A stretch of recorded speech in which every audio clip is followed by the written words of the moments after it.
Hello Ramesh, ನಮಸ್ಕಾರ. This is ಈ ದಿನ ಯೂಟ್ಯೂಬ್ ಚಾನಲ್ಗೆ ಕ್ಯಾಪಿಟಲ್ ಮಾರ್ಕೆಟ್ಸ್ ಬಗ್ಗೆ, ನಮ್ಮ ಶೇರ್ ಮಾರ್ಕೆಟ್ಸ್ ಬಗ್ಗೆ ಐ ಥಾಟ್ ಐ ವಿಲ್ ಒಂದು ಸ್ವಲ್ಪ ಡಿಸ್ಕಸ್ ಮಾಡೋಣ, ಹೇಳೋಣ ಅಂಥೇಳಿ. ಇವಾಗ ಏನು ನಡೀತಾ ಇದೆ, what is the actual problem in the capital markets, in the share markets. So ಅದ್ರ ಬಗ್ಗೆ ಒಂದು ಸ್ಮಾಲ್ ವಿಶ್ಲೇಷಣೆ, ಒಂದು small this thing. So Nifty actually ಒಂದು ಹಿಸ್ಟ್ರಿ ನೋಡೋಕ್ಕೆ ಹೋದರೆ, January 2020 ತನಕ ಬಿಫೋರ್ ದ ಕೋವಿಡ್ ಹಿಟ್ 12,500 ತನಕ ಹೋಗಿತ್ತು. It was that was the top it had gone up to. ಅದಾದಮೇಲೆ ಮಾರ್ಚ್ 2020ನಲ್ಲಿ covid hit and then we came down to 7,500 points. ಅದಾದಮೇಲೆ in the January 2021 it went up to 12,500 again. ಮತ್ತೆ it reached back the same this thing within 1 year, within 7-8 months.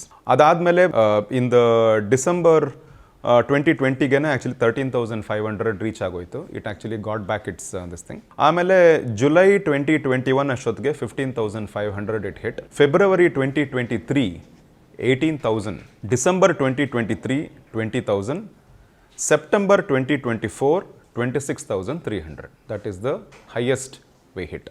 ಅದಾದಮೇಲಿಂದ December 2024, ಇವಾಗ January, ಇವಾಗ ಇದಕ್ಕೆ December 2024ಗೆ it came down to 23,300 and ಇವಾಗ it is about 23,500 ಅಷ್ಟಕ್ಕೆ ನಿಂತ್ಕೊಂಡಿದೆ. So there was a V shaped recovery.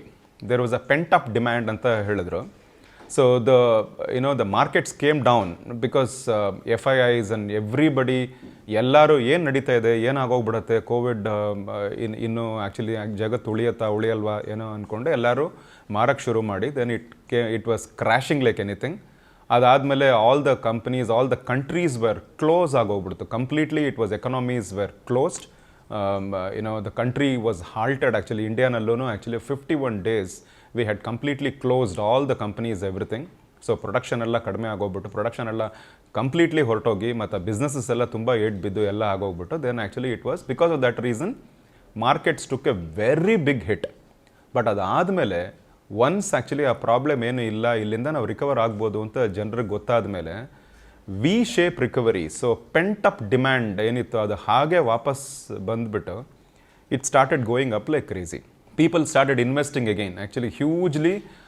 Idradella ning foreign institutional investors and foreign direct investors ellarunu, they were investing heavily in Indian markets because it is a very good parking place anta helbittu. So there is good returns for money and your money gets better returns in India anta helbittu. One of the emerging markets, so China, India, Japan and Indonesia, these are all in the emerging markets. So India was actually very good at that stage. So in the 23, in fact 22, 23, 24 ellanu corporate earnings were almost in the double digits, as I spoke about in the other video already. Hagagi it has actually started giving very good returns. So everybody were investing hugely in Indian markets. So hangagi the markets were going up like anything. But suddenly 3,000 points it has got shaved off. So ಅದನ್ನು ಒಂದು slow down ಅಂತಲೂ ಹೇಳ್ತೀವಿ. So that is actually reason for that is ಏನು ಅಂತ ನೋಡೋಕ್ಕೆ ಹೋದರೆ, it is basically the foreign institutional investors corporate earnings ಕಡಿಮೆ ಆಗೋಯ್ತು ಅಂತ ಹೇಳಿದೆ. So in the last 3 quarters, that is the April, May, June, and then July, August, September, and then October, November, December. So these 3 quarters ಅಲ್ಲಿ corporate earnings have been very, very, it's all been single digit earnings. So they have not had a good earnings. So ಹಂಗಾಗಿ, so ಏನಕ್ಕೆ ಅದಾಗಿದೆ ಅಂತ ಹೇಳಿದ್ರೆ, their production went down, their sales went down, ಯಾರು ಕೊಂಡ್ಕೊಳ್ಳೋರಿಲ್ಲ. So spenders actually ಅವರು ಇದಾಗ್ತಿಲ್ಲ, economy started slowing down. So ಹಾಗಾಗಿ and very big this thing was FII started moving out. So foreign institution investors ಅವರೆಲ್ಲ ಆಚೆ ಹೋಗಿ ಶುರು ಮಾಡೋದು ದುಡ್ಡು ತೊಗೊಂಡು. ಇವಾಗ ಲೆಟ್ಸ್ ಅಂಡರ್ಸ್ಟ್ಯಾಂಡ್ ಇಂಡಿಯನ್ ಕ್ಯಾಪಿಟಲ್ ಮಾರ್ಕೆಟ್ಸಲ್ಲಿ ಯಾರ್ಯಾರು ಬಿಗ್ ಪ್ಲೇಯರ್ಸ್ ಇದ್ದಾರೆ ಆ್ಯಂಡ್ ಅವ್ರು ಎಷ್ಟೆಷ್ಟು portions of the Indian capital ಮಾರ್ಕೆಟ್ಸ್ನ ಅವರು ಕಂಟ್ರೋಲ್ ಮಾಡ್ತಾರೆ ಅಂತ ಫಸ್ಟ್ ತಿಳ್ಕೊಂಡ್ರೆ, that will give us a better understanding as we go along. So ಇದರಲ್ಲಿ ನಮ್ಮದು total market cap N S C total market cap is about 438 lakh crores. So ಅದರಲ್ಲಿ 51%, so half is controlled by the promoters ಅಂತ ಹೇಳಿದ್ರೆ the owners of the businesses, the companies, ಆಮೇಲೆ government. So these two together actually ಅವ್ರ ಹತ್ರ 51% of the stake of the entire NSE market cap ಅವ್ರ ಹತ್ರ ಇದೆ. So ಮಿಕ್ಕಿದ 49% ಏನಿದೆಯೋ ಅದರಲ್ಲಿ 25% ಆಫ್ ದ್ಯಾಟ್, ಅಂದರೆ half of that remaining, slightly little more than that, is controlled by the DIIs, that is the domestic institutional investors. DIIs ಅಂದರೆ ಯಾರು ಅಂತ ಹೇಳಿದ್ರೆ ಅದರಲ್ಲಿ 3 ಇಂಪಾರ್ಟೆಂಟ್ ಕ್ಯಾಟಗರೀಸ್ ಬರ್ತಾರೆ. First is the retailers is you, me, everybody, aam janata. So ನಾವೆಲ್ಲ ಬಂದ್ಬಿಟ್ಟು we invest in the stock markets. Second is the mutual fund. So the mutual fund industry is a huge industry. So ನಮ್ಗೆ ಯಾರ್ಯಾರಿಗೆ individuals actually ನಮಗೆ ಯಾವ stock ತೊಗೋಬೇಕು, ಯಾವ stock ತೊಗೋಬಾರ್ದು ಅಂತ ಗೊತ್ತಿಲ್ಲ ಅಂತ ಹೇಳಿದ್ರೆ best thing is to go with a mutual fund. ಅಲ್ಲಿ ಇನ್ವೆಸ್ಟ್ ಮಾಡಿಬಿಟ್ರೆ ಮ್ಯೂಚುವಲ್ ಫಂಡ್ ಮ್ಯಾನೇಜರ್ ಅಂತ ಒಬ್ಬರು ಇರ್ತಾರೆ, ಅವರು ಎಲ್ಲೆಲ್ಲಿ ಇನ್ವೆಸ್ಟ್ ಮಾಡ್ಕೋಬೇಕು ಅಂತ ಅವ್ರು ಮಾಡೋಕ್ಕೆ ಶುರು ಮಾಡ್ತಾರೆ. So the mutual fund industry is a second this thing. That AUM, asset under management ಅಂತ ಏನು ಹೇಳ್ತಾರೆ, that is actually gone up to about 55-60 lakh crores ಇವಾಗ. That is a huge mutual fund industry today. So it has grown phenomenally. And ಅದು ಯಾಕೆ ಅಂತ ಹೇಳಿದ್ರೆ ತಿಂಗಳು SIP, all the people who invest in the mutual funds, it is growing like anything. Then the third portion is the insurance companies and the banks. So insurance companies basically ಅದು ಏನಾಗುತ್ತೆ, ಅವ್ರಿಗೆ whenever the market goes down, so immediately ಒಂದು FIIs ಎಲ್ಲ ಸ್ವಲ್ಪ ದುಡ್ಡು ತೊಗೊಂಡು ಆಚೆ ಹೋಗಕ್ಕೆ ಶುರು ಮಾಡಿದ್ರೆ, then the government of India will quickly give a call to the insurance companies. Primarily the biggest DII, this thing is LIC. So LIC will start investing hugely. So ಅವ್ರೇನು ಮಾಡ್ತಾರೆ, they are actually called as a supporters of the Indian capital markets. So ಯಾವಾಗ FIIs big time ಎಲ್ಲ ಮಾರಕ್ಕೆ ಶುರು ಮಾಡಿದ್ರೆ ಅವತ್ತಿನ ದಿನ if you observe, DIIs hugely they will invest on that day. So ಅವ್ರು ಇನ್ವೆಸ್ಟ್ ಮಾಡಿಬಿಟ್ಟು they will hold the market. ಇಲ್ಲದೆ ಹೋದರೆ ಏನಾಗುತ್ತೆ, ಇಟ್ ವಿಲ್ ಸ್ಟಾರ್ಟ್ ಸ್ಲಿಪ್ಪಿಂಗ್ ಅಲ್ಲ. ಇವಾಗ ಏನೋ everybody starts taking out money ಅಂತ ಹೇಳಿದ್ರೆ ಮಾರ್ಕೆಟ್ ಕೆಳಗೆ ಹೋಗಿ ಶುರು ಮಾಡಿದ್ರೆ then there is a ripple effect and ರಿಟೇಲರ್ಸ್ಗೆಲ್ಲ ಭಯ ಆಗಿಬಿಡುತ್ತೆ, ಅವರು ಎಲ್ಲ ಸೇಲ್ ಮಾಡೋಕ್ಕೆ ಶುರು ಮಾಡ್ತಾರೆ. ಸೊ ಅದೊಂದು ದೊಡ್ಡ ವಿಷಿಯಸ್ ಸೈಕಲ್ ಆಗೋಗ್ಬಿಡುತ್ತದೆ. ಸೊ ಹಂಗೆ ಆಗೋದು ಬೇಡ ಅಂತ ಹೇಳಿ we will support the market ಅಂತ ಹೇಳಿಬಿಟ್ಟು DIIs will come in. So primarily all this insurance companies and then the mutual fund industry and everybody, ಅವ್ರು ಬಂದ್ಬಿಟ್ಟು they will start reviving this thing. The third portion is the FIIs, foreign institutional investors. So they control about 16% of the capital markets. And ಅವ್ರಿಗೊಂದು cap ಇದೆ. So cap ಅಂತ ಹೇಳಿದ್ರೆ ಅವರು 24%ಗಿಂತ ಜಾಸ್ತಿ ಅವರು ಇನ್ವೆಸ್ಟ್ ಮಾಡೋಂಗಿಲ್ಲ in our Indian capital markets. So ಯಾಕಂದರೆ ಅದಕ್ಕೆ ಮೇಲೆ ಅವರು ಕೊಟ್ಬಿಟ್ರೆ then they will start controlling a lot of our markets ಅಂತ ಹೇಳ್ಬಿಟ್ಟು, which is not good for our country. So ಹಾಗಾಗಿ ಅವ್ರಿಗೆ 24% is a cap cut off ಅಂತ ಕೊಟ್ಟಿದ್ದಾರೆ. ಅದು ಹೆಚ್ಚು ಕಡಿಮೆ ಒಂದು 21-22% ತನಕ ಆ್ಯಕ್ಚುಲಿ ಹೊರಟೋಗ್ಬಿಟ್ಟಿತ್ತು. They had invested so much. ಅದಾದಮೇಲೆ continuously from October 2024 they started, ಅಕ್ಟೋಬರ್ನಲ್ಲೇ they sold about 1.15 lakh crores worth of shares they sold. Okay, so ಅಷ್ಟೆಲ್ಲ ಸೇಲ್ ಮಾಡಿ, ಸೊ ಇವಾಗ actually over a period of entire last year, it was January to December, it was about 3 lakh crores ಅಷ್ಟು ಅವರು sale ಮಾಡಿದ್ರು. ಜನವರಿನಲ್ಲೇ they have sold about 80,000 lakh crores they have sold already in January. We are in February 2nd now. So overall actually ಏನಂತ ಹೇಳಿದ್ರೆ ಒಂದು 4 lakh crores they have sold. ಅವರು ಯಾತಕ್ಕೆ ಇಷ್ಟು ಸೇಲ್ ಮಾಡ್ತಿದ್ದಾರೆ, why are they going out ಅನ್ನೋದನ್ನೇ I am going to discuss further in this particular this thing, right? So ಇವಾಗ ಏನಾಯಿತು ಅಂತ ಹೇಳಿದ್ರೆ, there are some multiple reasons foreign institution investors feel that India is not a good place to park their ಮನಿ.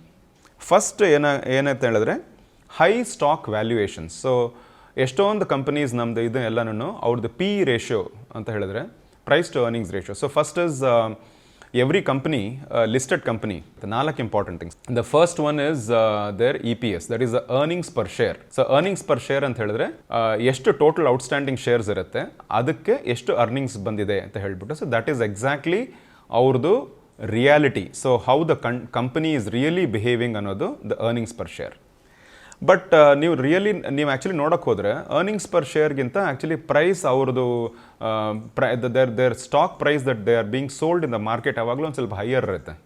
ಯಾಕೆ high ಇರುತ್ತೆ ಅಂತ ಹೇಳಿದ್ರೆ, that is the potential, that is what actually the investors and other people ಅವ್ರೇನಂತ ಹೇಳಿದ್ರೆ, even though the current reality of the company is only so much, but ಅವ್ರಿಗೆ they have the potential to grow till this ಅಂತ ಹೇಳಿ ಯಾವ್ಯಾವ್ದು ಅನಿಸುತ್ತೋ ಅದಕ್ಕೆಲ್ಲ ಬಂದ್ಬಿಟ್ಟು ಅವರು ಜಾಸ್ತಿ ದುಡ್ಡು ಕೊಡೋಕೆ ರೆಡಿ ಇರ್ತಾರೆ. ಸೊ ಅದಕ್ಕೋಸ್ಕರನೇ ಶೇರ್ ಪ್ರೈಸಸ್ ಇನ್ಕ್ರೀಸ್ ಆಗುತ್ತೆ ಕಂಪನೀಸ್ದು. ಸೊ ಅದನ್ನು if you look at the E P S to the market price, that is called as the price to earnings ratio. ಅದು ಎಷ್ಟು ಮಲ್ಟಿಪಲ್ಸ್ ಅಂತ ಹೇಳಿ ನೋಡಬೇಕು. ಸೊ ಇವಾಗ for example if you have an E P S of 1 and then if the share price is 2 ಅಂತ ಹೇಳಿದ್ರೆ that is actually 2x. So the price to earnings ratio is 2x. Okay, so ಆ ಥರ increase ಹಾಕ್ಕೊಂಡು ಹೋಗುತ್ತೆ. So ಅದರಲ್ಲಿ relatively ಇವಾಗ ಕಂಪನೀಸ್ದು ಒಂದು P ratio ಅಂತ ಇರುತ್ತೆ. ಆ ಕಂಪನಿ ಯಾವ ಇಂಡಸ್ಟ್ರಿ ಸೆಕ್ಟರಲ್ಲಿ ದೇ ಬಿಲಾಂಗೋ ಆ ಇಂಡಸ್ಟ್ರಿದು ಒಂದು ಪಿ ರೇಷಿಯೋ ಅಂತ ಒಂದಿರುತ್ತೆ. So most of the times ಏನಾಗುತ್ತೆ ಅಂತ ಹೇಳಿದ್ರೆ ಇಂಡಸ್ಟ್ರಿ ಪಿ ರೇಷಿಯೋ ಎಷ್ಟಿರುತ್ತೋ ಅದಕ್ಕಿಂತ ಕೆಳಗಡೆ ದ ಕಂಪನಿ ಪಿ ರೇಷಿಯೋ ಇದ್ದರೆ those companies are good and attractive and those are all investable companies ಅಂತ ಹೇಳಿ ಒಂದು ಥಿಯರಿ, ಒಂದು ತಮ್ಸ್ ರೂಲ್. ಸೊ ಅದರಲ್ಲಿ ಏನಾಯಿತು, ಇವಾಗ ಎಷ್ಟೊಂದು ಕಡೆ ಕಂಪನೀಸ್ ಬಂದ್ಬಿಟ್ಟು ಆ್ಯಕ್ಚುಲಿ ಅವ್ರದ್ದು ಪಿ ರೇಷಿಯೋ 40-50 ಎಲ್ಲ ದಾಟ್ಕೊಂಡು ಹೊಟ್ಟೋಗ್ಬಿಡ್ತು.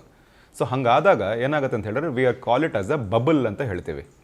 ಸೊ ಬಬಲ್ ಅಂತ ಬಂದಾಗ ಏನಂತ ಹೇಳಿದ್ರೆ ಇಟ್ ಈಸ್ ಆ್ಯಕ್ಚುಲಿ ಅವ್ರದ್ದು expectations and the potential actually investors ತುಂಬ ಎಕ್ಸ್ಪೆಕ್ಟ್ ಮಾಡಿ it has become very big than what. So you are chewing, you are biting more than you can chew ಅನ್ನೋ ಒಂದು theory ಒಂದು ಬರುತ್ತೆ.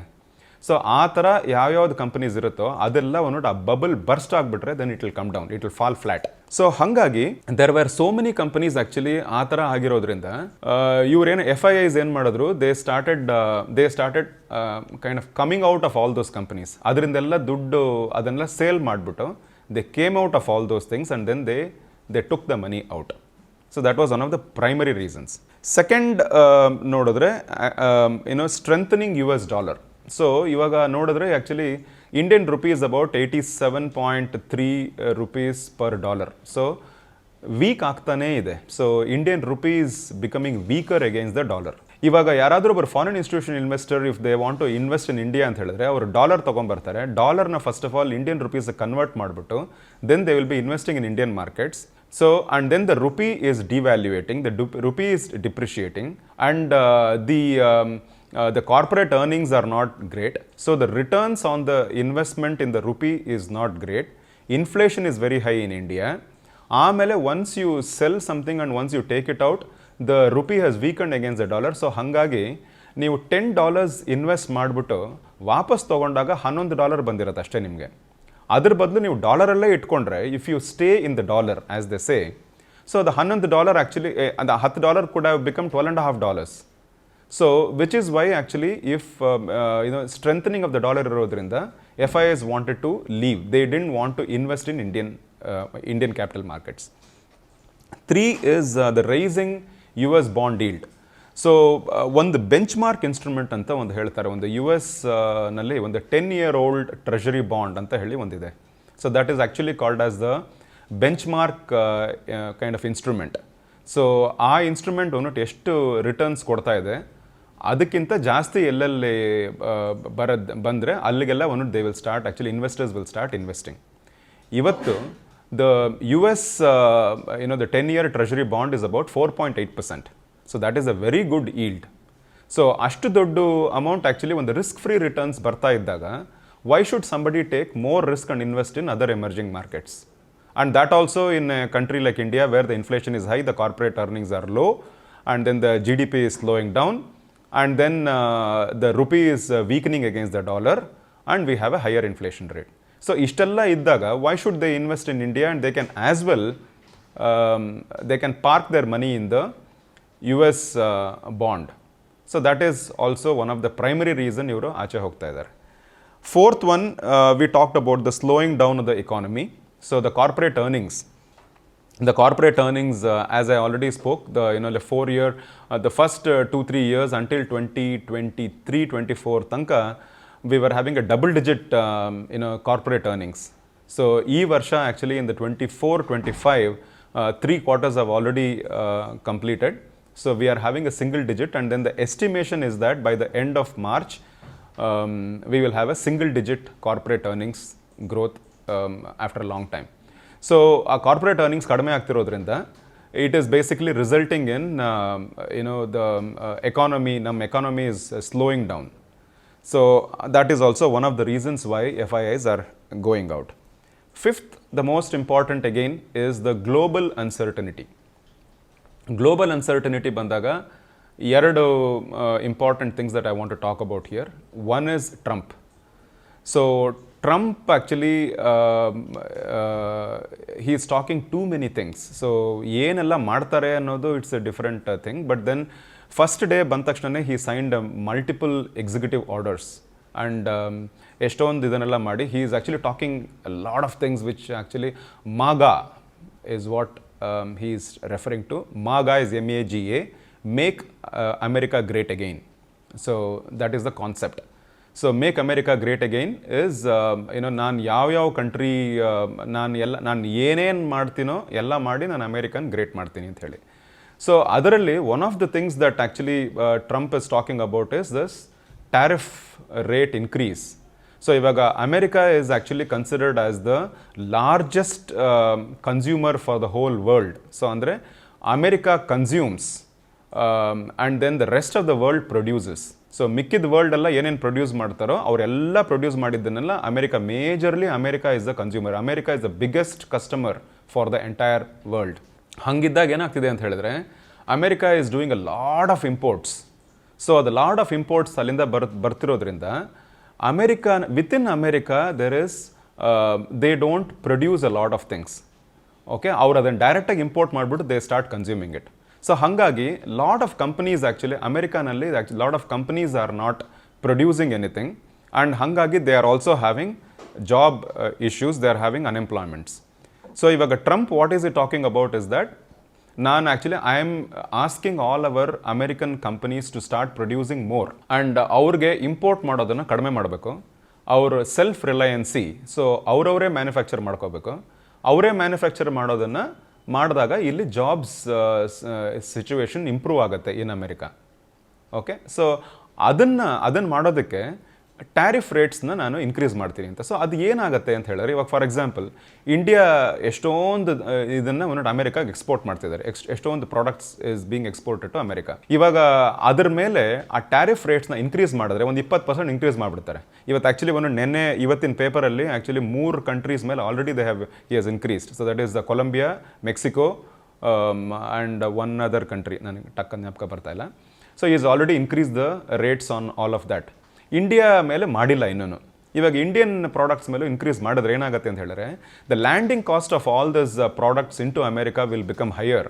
ಸೊ ಅವಾಗ ಏನಾಗುತ್ತೆ America actually, so the companies will have to ಅಲ್ಲಿಂದ they have to increase the profitability ಬೇಕು ಅಂತ ಹೇಳಿದ್ರೆ ಅಲ್ಲಿಂದ ಇನ್ನು ಸ್ವಲ್ಪ ಇನ್ಕ್ರೀಸ್ ಮಾಡಿಬಿಟ್ಟು they will have to sell it to the American consumers. ಅವಾಗ ಏನಾಗುತ್ತೆ ಅಮೇರಿಕನ್ ಕನ್ಸ್ಯೂಮರ್ಸ್ಗೆ it will become more expensive. ಹಂಗಾಗೋದ್ರಿಂದ ಅವರು the demand will start reducing. Demand reduce ಆಗೋಕ್ಕೆ ಶುರು ಆದಾಗ ಏನಾಗುತ್ತೆ then it will start creating a problem. So ಅದ್ರ ಬದಲು ದ ಕಂಪನೀಸ್ಗೆ ಆ್ಯಕ್ಚುಲಿ ಲ್ಯಾಂಡಿಂಗ್ ಕಾಸ್ಟ್ ಇನ್ಕ್ರೀಸ್ ಆಗ್ತಿದೆ ಅವ್ರಿಗೆ ಅಂತ ಹೇಳಿದ್ರೆ companies will start American companies will start deciding ನಾನು ಏನಕ್ಕೆ ಹೊರಗಡೆಯಿಂದ ಇಂಪೋರ್ಟ್ ಮಾಡಬೇಕು, ನಾನೇ ಮ್ಯಾನುಫ್ಯಾಕ್ಚರ್ ಮಾಡಿಕೊಂಡ್ರೆ ಕಡಿಮೆ ಆಗುತ್ತಲ್ಲ ಅಂತ ಅನ್ನಿಸ್ಬೇಕು ಅವ್ರಿಗೆ ಅಂತ ಹೇಳ್ಬಿಟ್ಟು and then they should start manufacturing in house. But ಇವಾಗ ಆ ಥರ ಅವ್ರು ಮಾಡೋಕ್ಕೆ ಶುರು ಮಾಡಿದ್ರೆ ಅಮೇರಿಕಾಗೆ ಚೆನ್ನಾಗಿರುತ್ತೆ, ಕರೆಕ್ಟಾ. ಬಟ್ ಏನಾಗುತ್ತೆ India will get affected. So Indian exports will get affected because America's imports will reduce and Indian exports will reduce. Indian exports reduce ಆದಾಗ ನಮಗೆ ಫಸ್ಟ್ ಆಫ್ ಆಲ್ ಅದು ನಮಗೆ ಜಿ ಡಿ ಪಿಗೆ ಅಫೆಕ್ಟ್ ಆಗುತ್ತೆ. ನಾನು ಮುಂಚೆ ಹೇಳಿದ್ದೆ ನಮ್ಮ ಟೋಟಲ್ ಜಿ ಡಿ ಪಿನಲ್ಲಿ ಒಂದು 30-35% of the G D P comes from export oriented consumption ಅಂತ ಹೇಳಿ. ಸೊ ಆ ಪೋರ್ಷನ್ ನಮಗೆ ಕಡಿಮೆ ಆಗ್ತಾ ಹೋಗುತ್ತೆ. ಸೊ ನಿಂಗೆ ಅದಕ್ಕೋಸ್ಕರನೇ ನಾವು ಲೋಕಲ್ ಕನ್ಸಂಪ್ಷನ್ ಜಾಸ್ತಿ ಮಾಡಬೇಕು ಅಂತ ಹೇಳ್ಬಿಟ್ಟು that is one of the things which the finance minister has got in mind. So ಇವಾಗ ನಮಗೆ ಒನ್ ಇಸ್ ನಮ್ಮದು our G D P will go down, the export portion of our consumption will go down and ಆ consumption go down ಆದರೆ ಅದು corporate earnings affect ಆಗುತ್ತೆ. Corporate earnings affect ಆದರೆ jobs affect ಆಗುತ್ತೆ, economy affect ಆಗುತ್ತೆ. ಅದಲ್ಲದೆ ನಮಗೇನಾಗುತ್ತೆ we are actually our money dollar, what ever dollar is coming in to India ಅದು ಕಡಿಮೆ ಆಗ್ತಾ ಹೋಗುತ್ತೆ. ಡಾಲರ್ ಯಾವಾಗ ನಮಗೆ ಸಪ್ಲೈ ಕಡಿಮೆ ಆಗುತ್ತೋ rupee will start weakening against the dollar still. So rupee when it starts weakening, when we have lesser amount of dollars, ನಮ್ಮದು Lad of imports ಮಾಡ್ತೀವಿ. ನಮ್ಮದು primarily crude oil and a lot of diamonds and other these things and so many things, and then the semiconductors, many things we are also importing. So ನೀವು import ಮಾಡಿದಾಗ international currency is dollars, so we will have to pay in dollars. So ನಮಗೆ supply of the dollar ಕಡಿಮೆ ಆದಾಗ ಏನಾಗುತ್ತೆ ಅಂತ ಹೇಳಿದ್ರೆ we will feel the pinch. So balance of position payment ನಮಗೆ ಸ್ವಲ್ಪ ಡಿಸ್ಟರ್ಬ್ ಆಗುತ್ತೆ ನಮಗೆ. ಸೊ ಹಾಗಾಗಿ and also please remember one more thing is that India is no more actually backing its local currency. ನಮ್ಮ rupee is not gold backed anymore. Rupee is green backed, ಅಂದರೆ rupee is backed against the American dollar. So ನಾವು ಅದಕ್ಕೋಸ್ಕರ ನಮ್ಮದು forex ಎಷ್ಟು ಇಟ್ಕೋತೀವಿ ಅಷ್ಟು ನಮಗೆ ನಮ್ಮ ರುಪಿಗೆ ಸ್ಟ್ರೆಂತ್ ಇರುತ್ತೆ. So every time we print more rupees and then which is getting circulated in the Indian markets. ಅದಕ್ಕೆ it is backed with the US dollar. It is not backed with gold anymore. We have shifted from the gold backing to the green backing sometime back. So ಆ ರೀತಿ ಆಗಿರೋದ್ರಿಂದ ನಮಗೆ we will get affected by the tariff rates. That is one. Second thing is China. So China actually October 2024 is when ನಾನು actually already ಹೇಳಿದ್ದೆ 1.15 lakh crores worth of sharesನ FIIs actually sold in October 2024 ಅಂತ ಹೇಳಿ. ಯಾಕೆ ಅಂತ ಹೇಳಿದ್ರೆ ಆ particular ತಿಂಗಳಲ್ಲಿ China actually announced a lot of stimulus packages and our corporate earnings have started going up.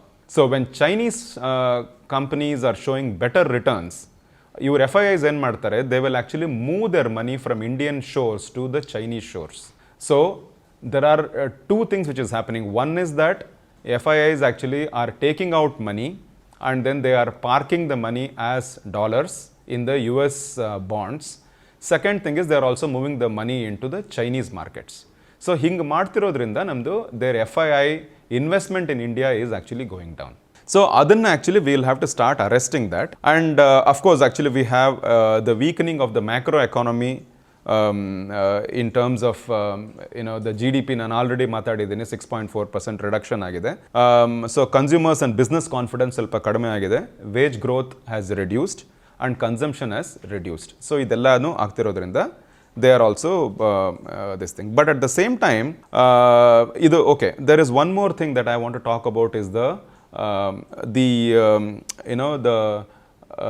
the cyclical connection between the FII outflow to the weakening of the rupee. So weakening of rupee ಆದರೆ exchange rate reduce ಆಗುತ್ತೆ, foreign outflow ಜಾಸ್ತಿ ಆಗುತ್ತೆ. And FII outflow ಜಾಸ್ತಿ ಆದಾಗ it will put pressure on the rupee depreciation and due to the high dollar demand. So ಅದು weak rupee weaker rupee increases the currency risk for FIIs. So then again actually FIIs start taking money out. So idu cyclical, it is actually it is interconnected. So adrinda actually what we have to do is if FIIs have to stay back anta helidre rupee has to strengthen against the dollar. So that is typically what is this thing. But at the end of the day what I am again trying to, I will end this by saying that even though FIIs are moving heavily out of Indian markets anta helidrunu, actually if you look at the FII component, 16% of the total NSE is controlled by FIIs ಅಂತ ನಾನು ಹೇಳಿದೆ. ಆ 16% ಒಳಗಡೆ there are two factors. There is A, B. So A factor is about 70% of them is a fixed component. ಅದು it doesn't go out. 30% is what is the variable component. ಅವಾಗವಾಗ ಹೋಗುತ್ತೆ, ಅವಾಗವಾಗ ಬರುತ್ತೆ. So this 30% is what is actually going out and coming in, and so that is not a very big number. So and that is one thing. Second thing also is that ಇವರು actually ಒಂದು ಹೆಚ್ಚು ಕಡಿಮೆ ಒಂದು 3 ಲಕ್ಷ ಕೋಟಿ actually they have sold in the last year ಅಂತ ಹೇಳಿದ್ರೆ actually it is not necessarily true. Because ಅವ್ರು ಏನು ಮಾಡಿದ್ದಾರೆ ಅಂತ ಹೇಳಿದ್ರೆ ಫ್ರಮ್ ದ ಸೆಕೆಂಡ್ರಿ ಮಾರ್ಕೆಟ್ನಲ್ಲಿ ಸೇಲ್ ಮಾಡಿಬಿಟ್ಟು ಪ್ರೈಮರಿ ಮಾರ್ಕೆಟಲ್ಲಿ they have reinvested. So secondary market is basically the liquidity market which is available, that is a share market where people can buy and sell. ಅಲ್ಲಿ ಯಾವ್ಯಾವ್ದು ಹೈ ವ್ಯಾಲ್ಯೂಡ್ ಸ್ಟಾಕ್ಸ್ ಯಾವ್ದಾವ್ದು ಇತ್ತು, balloon actually PE ಎಲ್ಲ which is gone up to about 40, 50, 60 ಹೋಗಿರೋದನ್ನು ಅದೆಲ್ಲ ಮಾರ್ಬಿಟ್ಟು whatever money that they had they reinvested it into IPOs. So the IPO is the primary market. So when they reinvest it over there, then money stays within India. So ಅದು actually ಆಚೆ ಹೋಗಿಲ್ಲ. In fact in reality ನೋಡಿದ್ರೆ from January 2024 entire year if you look at it, 3 lakh crores ಆಚೆ ಹೋಗಿದೆ ಅಂತ ಹೇಳಿದ್ರು it is actually 7,000 crores only has really gone out. Mikkid money, it has just shifted from the secondary to the primary market. So that is, in a total, what I'm trying to say, summary is that actually we don't have to get worried about the FIIs, because in the history also, if you look at it from the last 2014, in the 2010 in the ತಗೊಂಡು ಬಂದ್ರೆ on the 14 years ಅಲ್ಲಿ, if you look at it, actually money goes out, money again comes back in, and overall actually Indian capital markets have continued to do well, and it has always returned very good numbers. So ಹಾಗಾಗಿ actually our capital markets will continue to exist, will continue to keep doing well. Only thing ನಾವೇನು ಮಾಡಬೇಕು ಅದಕ್ಕೆ ಅಂತ ಹೇಳಿದ್ರೆ, we have to ensure that the corporate earnings goes up, and then the rupee strengthens against the dollar, and the GDP goes up, and then the unemployment rates in India comes down. ಇವನ್ನೆಲ್ಲ handle ಮಾಡಿಬಿಟ್ಟು ಮತ್ತು ಆಮೇಲೆ demand side and supply side ಎರಡಕ್ಕೂ ಸ್ವಲ್ಪ ಬೂಸ್ಟ್ ಮಾಡಿದ್ರೆ, that will actually result in FIIs coming back again into the capital markets and reviving our stock market, which has gone down from the 26,300 levels now to 23,400 levels. So that's my very quick little analysis about the current capital markets. Thank you very much for listening. ಮತ್ತಷ್ಟು ವಿಶೇಷ ವಿಡಿಯೋಗಳನ್ನು ನೋಡಲು ಮತ್ತು ಹೊಸ ವಿಡಿಯೋಗಳ ಬಗ್ಗೆ ತಿಳಿಯಲು eDina.com YouTube channel subscribe ಮಾಡಿ ಮತ್ತು ಬೆಲ್ ಐಕಾನ್ ಕ್ಲಿಕ್ ಮಾಡಿ.